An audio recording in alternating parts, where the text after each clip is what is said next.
Indonesia kelas 11 SMA dan MA.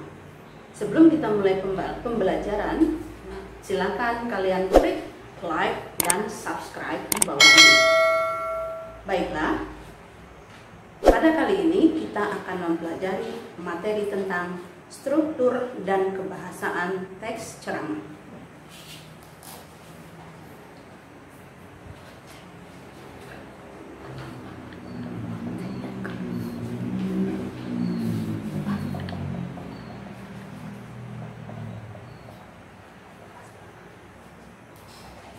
Yang pertama akan kita bahas tentang struktur.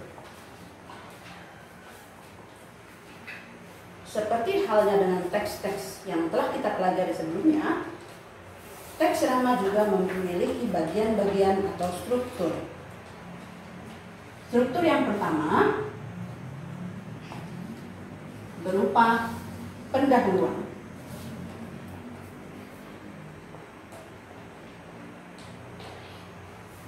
Sebuah teks ceramah biasanya didahului oleh kata yang berupa pendahuluan, ya.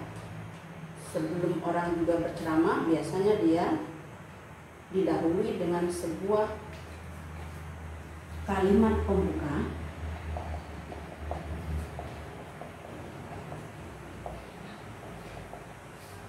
Kalimat pembuka bisa berupa salam, ya. Assalamualaikum warahmatullahi wabarakatuh. Bisa juga berupa kata selamat pagi, salam sejahtera. Ini merupakan salah satu kalimat pembuka dalam sebuah ceramah. Kemudian setelah kita menyampaikan salam, lalu bisa juga muqaddimah. Kita kenal dengan istilah begitu, pembukaan, ya, sholawat, ya. Kemudian harapan agar kita dalam keadaan sehat dan seterusnya. Kita juga mendahului sebuah ceramah atau pidato atau khutbah biasanya dengan topik yang akan dibahas. Misalnya setelah kita menyampaikan pendahuluan, saudara-saudara yang berbahagia, topik yang akan kita bahas pada kesempatan ini adalah bla bla bla. Ya, ini termasuk dalam sebuah pendahuluan pada struktur ceramah. Yang kedua, struktur yang kedua adalah isi. Isi adalah materi yang dibahas. Misalnya kita mengangkat materi tentang keagamaan, misalnya tentang Maulid Nabi, kelahiran Nabi, kapan Nabi Muhammad SAW lahir, di mana, ya, kemudian bagaimana masa pemerintahannya. Ini termasuk dalam isi ceramah kita, ya.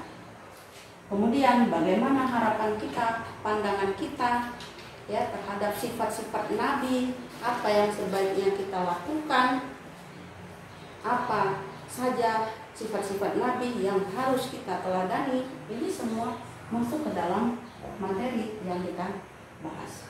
Yang ketiga yaitu berupa penutup.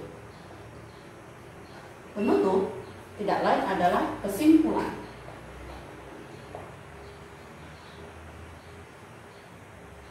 atau rangkuman dari pembicaraan kita di awal tadi. Dan terakhir, selain kesimpulan, penutup juga bisa kita masukkan berupa kalimat ajakan.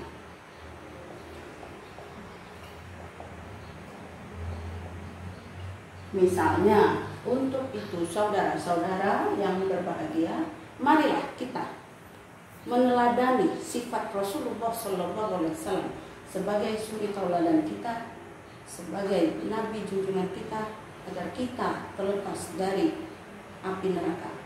Salah satu. Jadi ketika kita menutup sebuah ceramah, selain kita simpulkan, kita perlu mengajak para pendengar, ya, agar mereka dapat mengikuti apa yang kita sampaikan. Tuh, ya. Ini adalah struktur dari sebuah ceramah. Kemudian, pembahasan yang kedua adalah kebahasaan. Ciri kebahasaan dari sebuah teks ceramah. Yang pertama, seperti halnya dengan teks eksplanasi yang sudah kita bahas sebelumnya, teks ceramah juga memiliki ciri-ciri kebahasaan yang biasa digunakan. Yang pertama, menggunakan kata ganti. Orang, misalnya saya, Anda, kita, kalian, dan sebagainya, ya. Karena ini sifatnya berdialog ya, dengan orang lain, maka kita menyampaikan diri kita sebagai kata ganti orang pertama, dan orang yang diajak berbicara kita gunakan kata ganti kalian atau Anda kalau dia tunggal, ya. Kemudian menggunakan kata-kata teknis. Kata teknis masih ingat ya? Tahu? Istilah. Istilah yang kita pakai tentu berhubungan dengan materi yang akan kita sampaikan. Misalnya ceramah agama, otomatis istilah yang kita gunakan berkaitan dengan agama, seperti tadi suri tauladan, ya, islah atau perdamaian, ya, amar ma'ruf, nahi munkar, itu merupakan kata-kata teknis yang digunakan dalam bidang agama.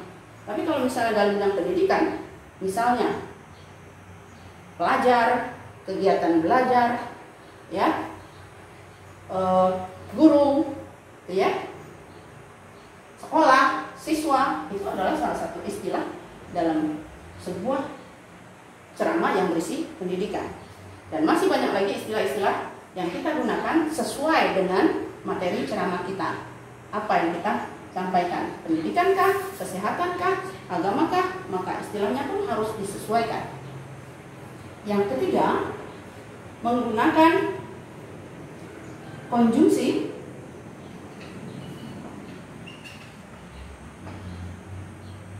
temporal yang berhubungan dengan waktu. Misalnya kata kemudian, lalu,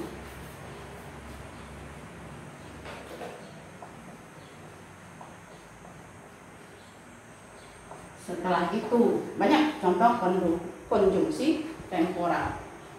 Selain konjungsi temporal, ada juga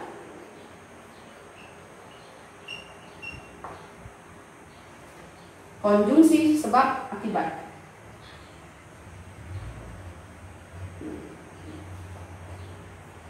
Misalnya kata oleh karena itu.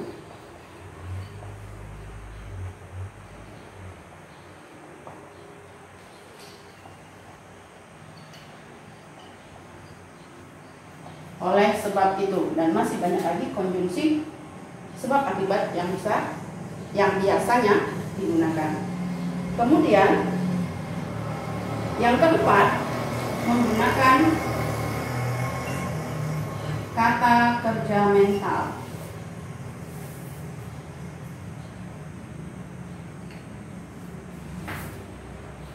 Contoh kata yang biasa digunakan, misalnya memprihatinkan,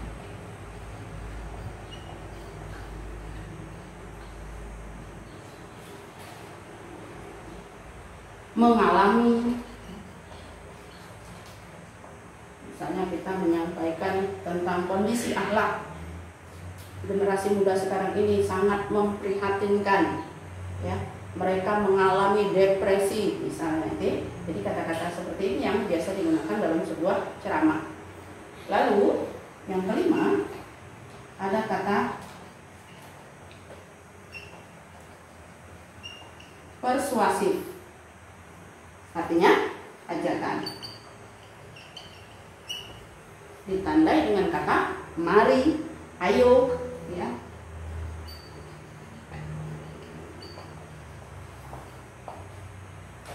Atau kami berharap agar saudara-saudara dapat mengambil hikmah dari apa yang disampaikan. Itu juga termasuk dalam kata ajakan. Ya, jadi inilah struktur dan kebahasan dari sebuah teks ceramah. Mudah-mudahan dapat bermanfaat. Dan kita akan berjumpa lagi pada materi bahasa Indonesia selanjutnya. Terima kasih. Wassalamualaikum warahmatullahi wabarakatuh. Assalamualaikum warahmatullahi wabarakatuh. Untuk pemirsa dan anak-anakku sekalian, untuk mendukung channel ini, silakan klik like, subscribe, komen, dan share. Dan jangan lupa tekan lonceng agar kalian dapat memperoleh informasi tentang pembelajaran lainnya. Untuk kalian yang telah mendukung channel ini, kami ucapkan terima kasih. Dan jika ada saran ataupun pertanyaan, silakan tulis komentarnya di channel ini. Terima kasih atas perhatiannya. Wassalamualaikum warahmatullahi wabarakatuh.